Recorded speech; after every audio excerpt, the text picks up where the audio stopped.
Hello friends, कैसे हैं आप सब लोग। तो आज हम पढ़ेंगे कैश फ्लो स्टेटमेंट के जितने भी मल्टीपल चॉइस क्वेश्चन हैं जो बोर्ड एग्जामिनेशन 2021 में पूछे जा सकते हैं। और ऐसे ही क्लास हर एक चैप्टर की एमसीक्यू सीरीज हमने चालू की है। हर एक किताब की अकाउंटेंसी, इकोनॉमिक्स और बीएसटी की इवन पूरा का पूरा syllabus plus revision, multiple choice question, expected paper, business studies में केस स्टडी, ये सब कुछ क्लास 12th के लिए हमारे चैनल पे अवेलेबल है फ्री ऑफ कॉस्ट। तो आप उसे देख सकते हो। एमसीक्यू सीरीज क्लास अकाउंटेंसी का जरूर देखना, उसमें चैप्टर 1 से लेकर पूरा एंड तक हर एक चैप्टर के एमसीक्यूज बना रखे हैं खास 2021 के बच्चों के लिए। ओके, तो चलो ये चैप्टर जो है कैश फ्लो, इसके जितने भी क्वेश्चंस हैं अच्छे से देख लेते हैं। 15 क्वेश्चंस हैं और मोस्ट इंपोर्टेंट क्वेश्चंस हमने ले रखे हैं। तो आप वीडियो को पॉज करके एक बार खुद भी आंसर दे सकते हो और देख सकते हो कि आपका आंसर ठीक है या गलत है।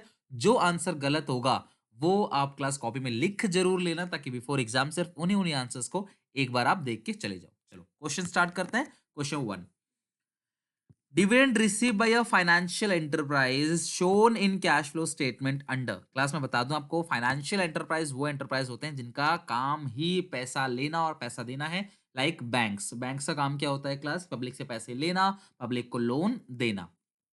इनमें कोई सेल परचेज कुछ नहीं होता, कोई और एक्टिविटी नहीं होती। इनकी जो मेजर ऑपरेटिंग एक्टिविटी वो फाइनेंस ही है।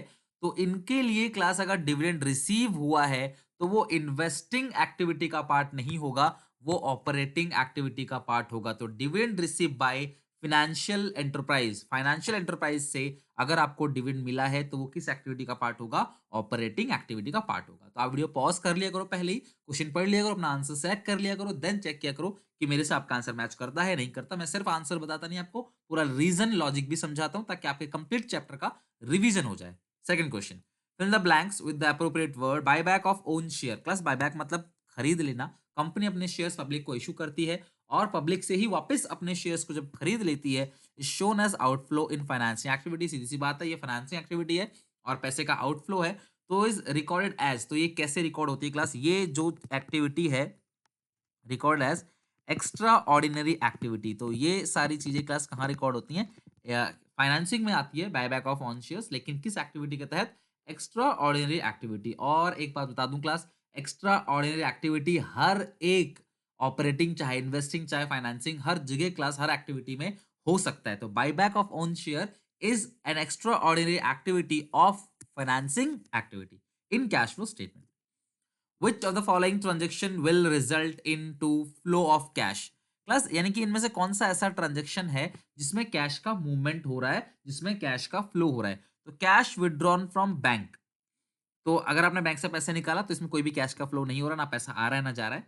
Issued 20,000 debentures to vendor of company by purchase of machinery. यानी आप मशीन खरीदते हो और बदले में शेयर्स देते हो, तो इसमें भी कोई भी कैश का मूवमेंट नहीं हो रहा। 19,000 डेटर से क्लास आपको मिला है, बिल्कुल इसमें कैश का मूवमेंट हो रहा है, आपको पैसा मिला है। और डिपॉजिट कैश इनटू 10,000 क्लास, आप पैसा जमा करो या निकालो, इसमें कोई भी कैश का मूवमेंट नहीं हो रहा। मार्केटेबल सिक्योरिटी का सेल परचेज भी कैश कोई मूवमेंट नहीं होता। अदर देन कैश अगर आप शेयर देते हो तो कोई भी कैश का मूवमेंट नहीं हो रहा। बोनस इशू करते हो, अगर आप बोनस शेयर अगर आप इशू करते हो तो उसमें भी क्लास कोई भी कैश का मूवमेंट नहीं हो रहा, क्योंकि वो शेयर फ्री में इशू किए जाते हैं। आप सब लोगों ने कैश फ्लो स्टेटमेंट पढ़ रखा है, तो आप मुझे बताओ कौन सा accounting standard cash flow statement के लिए गवर्न करता है? Which accounting standard prepare rule and regulation regarding cash flow statement? Fill the blanks with the appropriate word. Purchase and sale of security by a financing company. Plus financing company shares को खरीदता बेचता है तो उनका financing activity का part नहीं है। आप लोगों ने कैश फ्लो स्टेटमेंट में जो भी कुछ पढ़ रखा है क्लास, पूरा चैप्टर मैंने कैश फ्लो स्टेटमेंट करा रखा है। आप चैप्टर को पढ़ना चाहो, पूरा 8 मार्क्स चैप्टर है क्लास, ऐसे पेपर में आता है बोर्ड एग्जामिनेशन में। तो ये 8 मार्क्स आप अच्छे से कर लो क्लास। डिस्क्रिप्शन बॉक्स में लिंक दे दूंगा, प्लेलिस्ट के अंदर जाओगे, पूरा चैप्टर अच्छे से करा रखा है आप लोगों को, आप उसे पढ़ सकते हो। तो ये 8 मार्क्स का टॉपिक पढ़ने के बाद आपको ये लगा होगा उसके अंदर जो भी आपने पूरा फॉर्मेट देखा, जितनी भी चीजें उसके अंदर की आपने, वो सारा का सारा जो है वो नॉन फाइनेंसिंग कंपनी के लिए, यानी कोई मैन्युफैक्चरिंग कंपनी के लिए था वो। लेकिन अगर purchase and sale of security में फाइनेंसिंग कंपनी है, तो फाइनेंसिंग कंपनी के लिए वो चीजें कहाँ पे क्लास आती हैं? फाइनेंसिंग कंपनी के लिए वो चीजें ऑपरेटिंग एक्टिविटी का पार्ट है। For financing company, purchase and sale of security is consider as operating activity. Match the following activity. Group A group B को आप मैच करना है। Receipt of dividend. क्लास अगर आपको डिविडेंड मिला है तो ये इन्वेस्टिंग एक्टिविटी है, क्योंकि आप ध्यान रखना, डिविडेंड अगर आपको मिला है रिसीव, तो आपको इन्वेस्टमेंट पे ही तो डिविडेंड मिला होगा। भैया मैंने कहीं इन्वेस्ट किया होगा तभी तो मुझे डिविडेंड मिला है, तो वो जो डिविडेंड है वो मेरी इन्वेस्टिंग एक्टिविटी का पार्ट है। लेकिन जो डिविडेंड मैंने पेड किया है वो मेरी ऑपरेटिंग एक्टिविटी का पार्ट है। Dividend paid operating, dividend receive investing. Purchase and sale of security by a finance company. एक फाइनेंस कंपनी जो है वो सेल एंड परचेज करती है सिक्योरिटीज का, तो अगर फाइनेंस कंपनी है तो उसका ये काम ऑपरेटिंग एक्टिविटी है। बायबैक ऑफ ऑन शेयर वो फाइनेंसिंग एक्टिविटी है, जैसे मैंने आपको अभी थोड़ी देर पहले ही बताया था। State with the following statement is true और फॉल्स। बताओ क्लास फटाफट, ये स्टेटमेंट सही है या गलत है। Share issued to promoters in consideration of their services. Class जो प्रमोटर होते हैं जिनके मन में पहली बार कंपनी को बनाने का आइडिया आया है, दे आर प्रमोटर्स, जिन्हें कंपनी को प्रमोट किया वो प्रमोटर्स है। तो अगर कंपनी उनको फ्री में शेयर्स इशू करती है या क्लास कोई भी कंपनी उनको फ्री में शेयर इश्यू करती है, फ्री में, क्योंकि उन्होंने कंपनी को बनाने के लिए अपनी पूरी सर्विस दी है, बहुत मेहनत दी है, तो उसमें कोई पैसे का मूवमेंट तो हुआ ही नहीं, तो वो फाइनेंसिंग में कैसे आ जाएगा? The statement is false. यानी कि वो कैश का कोई मूवमेंट ही नहीं हो रहा है, ये no no flow of cash है, तो ये फाइनेंसिंग एक्टिविटी का पार्ट नहीं है। Payment of income tax format अगर आपको याद हो तो इनकम टैक्स किस में आता है? कम ऑन फटाफट बताओ क्लास। इनकम टैक्स आता है ऑपरेटिंग एक्टिविटी, तो payment of income tax is shown as operating activity. Dividend paid by a financial company, एक बैंक डिविडेंड दे रही है, एक फाइनेंशियल कंपनी जो है वो डिविडेंड दे रही है, तो मैं आपको क्लास यहां पे बता दूं, उसको करेक्ट करना चाहूंगा। आप बिल्कुल गलती मत करना, हिंदी में लिख लो साफ साफ कि डिविडेंड पेड हमेशा और हमेशा फाइनेंसिंग एक्टिविटी ही होगी। क्वेश्चन कितना ही घुमा ले आपको, ये कंपनी वो कंपनी एक्स वाई कुछ भी लिखे, डिविडेंड पेड जैसी पढ़ो ना, तुरंत लगा देना take financing activity. Dividend paid is always consider as a financing activity whether the company is financial और नॉन फाइनेंशियल। चाहे मैन्युफैक्चरिंग कंपनी हो चाहे फाइनेंशियल कंपनी हो, डिविडेंड पेड जो है वो हमेशा और हमेशा फाइनेंसिंग एक्टिविटी का ही पार्ट होता है। ध्यान रखना हमेशा हर कंपनी के लिए, क्योंकि डिविडेंड हमेशा कंपनी ही देगी, ब्रोकर इंटरमीडिएटरीज डिविडेंड नहीं देती। Okay, dividend paid bye a non financial company, एक नॉन फाइनेंशियल कंपनी है वो डिविडेंड की पेमेंट करते हैं। Dividend paid bye non financial company, यानी कि नॉन फाइनेंशियल कंपनी, तो उनके लिए ये चीज फाइनेंसिंग, क्योंकि मैंने पहले बताया डिविडेंड चाहे कोई भी कंपनी पे करे वो हमेशा ही फाइनेंसिंग एक्टिविटी का पार्ट बनेगा। While preparing cash flow statement, 10th number question read करो। Interest paid on debenture will be consider as.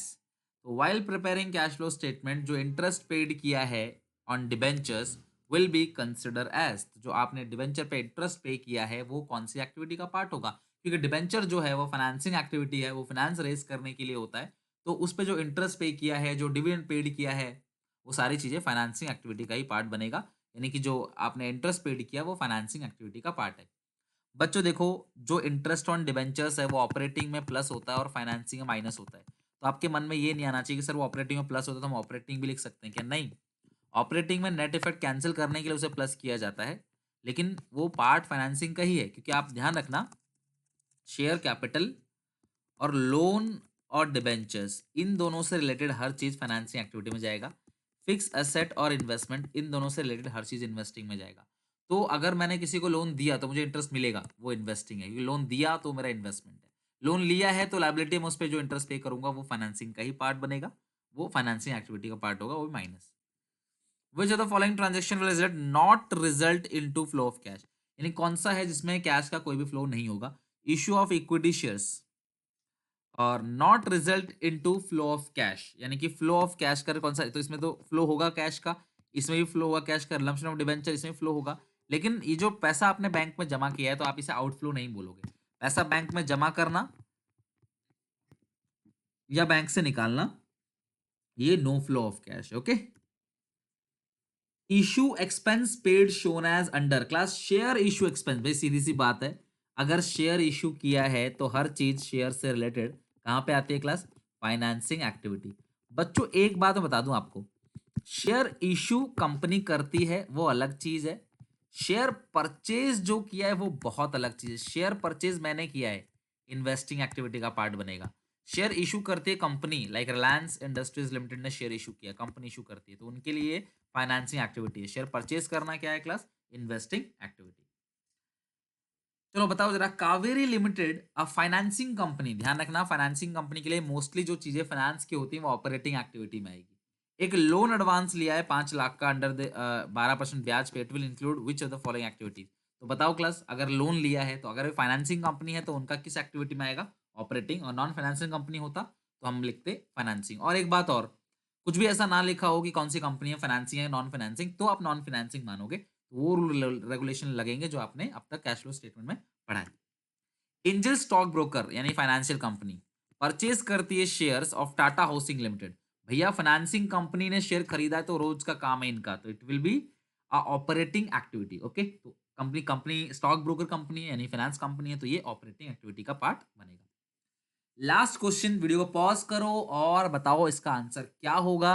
ये आपको आंसर बताना है, आंसर करना है, सॉल्व करना है इसको, और फिर कमेंट सेक्शन में जरूर बताना क्लास आउट ऑफ 15 आपके मार्क्स कितने हैं। अगर आपको लगता है कि मेरी इस मेहनत से, इस एमसीक्यू सीरीज से कोई भी आपको थोड़ा भी फायदा हुआ है, तो be a kind person, please like the video and share with all your friends. तो अपने सारे दोस्तों के साथ इसको शेयर करके वीडियो को लाइक जरूर करना क्लास। और हमने आज अकाउंट्स का पूरा सीरीज खत्म किया है। अब हम इकोनॉमिक्स में भी चैप्टर वाइज सीरीज लेके आएँगे, फिर बीएसटी में भी लेके आएँगे, फिर मल्टीपल चॉइस क्वेश्चन मिक्स लेके आएँगे, जहाँ पे 50-50 क्वेश्चन, 100-100 क्वेश्चन मिक्स होंगे पूरे चैप्टर से। इससे हमारा पूरा चैप्टर रिवाइज होगा, प्लस आपको मजा आएगा आंसर को सॉल्व करने में, आपका एक टेस्ट की तरह हो जाएगा, टेस्ट सीरीज की तरह। और ऐसे बिफोर एग्जाम में कंप्लीट टेस्ट सीरीज दूँगा आपको, रिवीजन, एक्सपेक्टेड क्वेश्चन, सारे एनालिसिस और प्रीवियस ईयर क्वेश्चंस, और देन आपकी जो भी सीबीएसई की इन्फॉर्मेशंस होती हैं, क्लास कोई भी इन्फॉर्मेशन, रिजल्ट आया, नहीं आया, पेपर कब होगा, क्लास टफ है, पेपर ईज़ी है, एनालिसिस, एवरीथिंग सीबीएसई का सबसे पहले आपको हमारे चैनल पे मिलेगा। और इसके लिए क्लास आपको क्या करना है, सब्सक्राइब करना है, बेल आइकन दबाना है, अपने सारे दोस्तों में इसको शेयर करना है। ओके, चलो आंसर बता दो, अब तक तो कर लिया होगा आप लोगों ने। 2.5 लाख रुपए दिए हैं शेयर खरीदने के लिए। भई शेयर खरीदने के लिए दिए हैं, तो सबसे पहली चीज़ वो किस एक्टिविटी में आएगा? इन्वेस्टिंग। खरीदने के लिए दिया है तो पैसा गया होगा, इसलिए मैंने माइनस कर दिया, माइनस को ब्रैकेट में लगा दिया। शेयर खरीदा ना आपने, इश्यू नहीं किया है, खरीदा है, तो माइनस में। और शेयर खरीदा तो डिविडेंड मिलेगा, तो भाई डिविडेंड मिलेगा तो इनकम है, वो भी इन्वेस्टिंग है। भाई शेयर्स अगर खरीदा तो वो इन्वेस्टमेंट है, तो उस इन्वेस्टमेंट से जो इनकम आएगी, वो भी तो इन्वेस्टमेंट एक्टिविटी का पार्ट बनेगा ना। तो ये आपका क्लास कुल मिला के 2 लाख रुपए नेगेटिव आएगा। और किस एक्टिविटी का पार्ट है? इन्वेस्टिंग। क्वेश्चन ये भी पूछ रहा है नेचर ऑफ बताओ कि किस एक्टिविटी का पार्ट है, तो ये इन्वेस्टिंग एक्टिविटी का पार्ट है, और इसमें आउटफ्लो ऑफ कैश कितने का है? 2 लाख का। इन्वेस्टिंग एक्टिविटी आप लिख दोगे, investing activity outflow of cash 2 lakh, खत्म बात। या आप इस तरीके से इसको शो करके अच्छे से दिखा देना और आपका कंप्लीट है। आई होप कि आप पसंद आया होगा, लाइक करो। नेक्स्ट क्लास में हम लोग मिलते हैं।